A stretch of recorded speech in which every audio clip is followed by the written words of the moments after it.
what's up? Welcome to Unknown Overland. I'm Unknown Shadow. This is Albert. This is Colorado. It's very smoky today. This week's going to be somewhat of a short video, namely because nothing like starting a 3-day weekend by getting sick.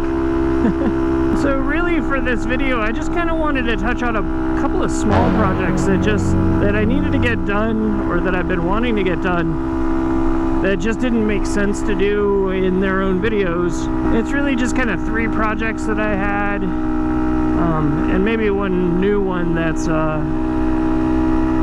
we'll see how that one progresses.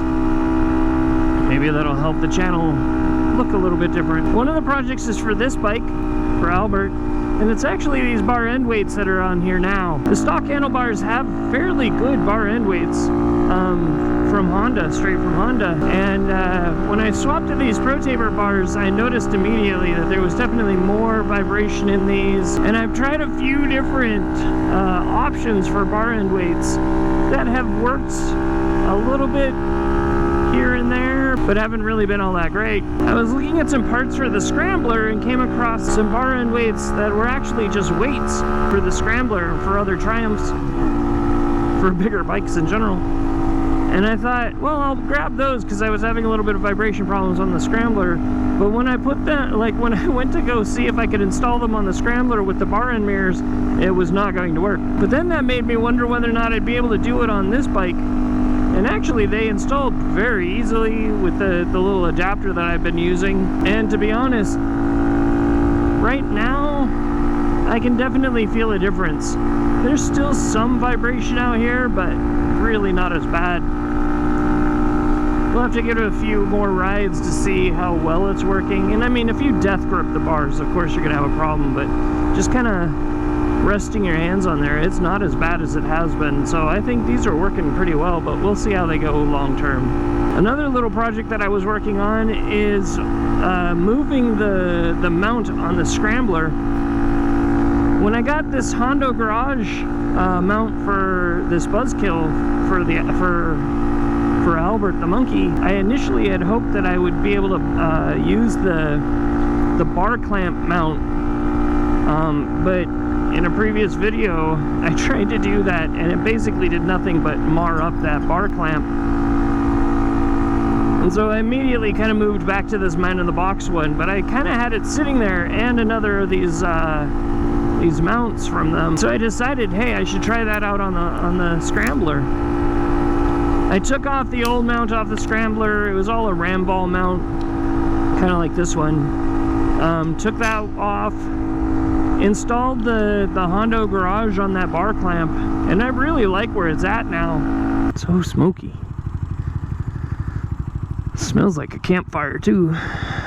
On the previous mount I had a powerlet plug to USB, mini USB, and then I changed that to Thunderbolt or whatever it is, lightning plug. But when I took up that mount, I had to figure out something else to do, and I didn't really like that overall cable. It was too long. And so what I found on Amazon was a powerlet to USB connection, and actually it's even a 2-port powerlet to USB, powerlet to 2 USBs. And that actually worked pretty well, easy to plug in. And then I took a lightning cable and just kind of wrapped it around the bar clamp for a bit to take up most of the slack. And then that just plugs right into the phone pretty easy, and then, you know, phone gets charged. Nice and out of the way, pretty solid mount.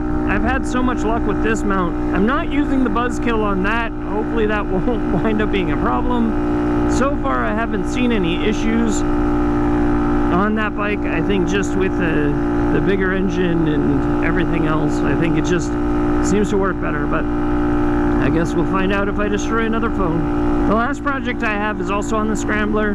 I've been wanting to put spools on the back of the Scrambler so that in times when I'm kind of working on something, checking something, it'd be nice to be able to lift up that back end. I've been kind of holding off and it's just taking me a while, but I finally picked up a pair of spools. Those installs, stupid simple, you know, throw on some blue Loctite and just screw them into the mount that's there, into the available hole that's there, and now you have spools. The only real problem is that my my rack, I've been using it for the monkey, and the monkey is a little bit narrower than the Scrambler, so I'll have to figure out how to kind of like, I mean, for the most part I do more work on the monkey, so it'll likely stay kind of set in that position, and then as needed I'll move it to the Scrambler's position, but oh well. So that's all I got. Oh yeah, no, that's not all I got. As I make these vlogs, I've been wanting to add a little bit of extra visual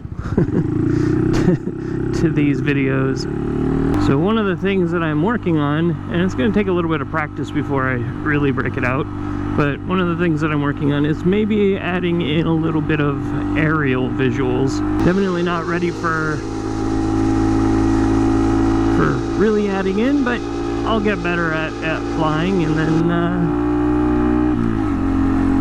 and maybe we'll get some extra stuff.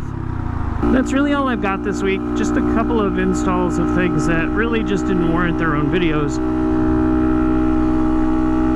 If you have any ideas of things that I should be looking at, either for this bike, for the Scrambler, you know, or anything that you've seen kind of on this channel that you had more questions about or want me to kind of delve further into, just leave a comment down below. I try to read and reply to basically every comment, but hopefully you found something that you liked in this video, and if you did, you know, like, comment, subscribe, do those things if you like to do those things. But in the meantime, hopefully you're having a good day. Thanks for watching.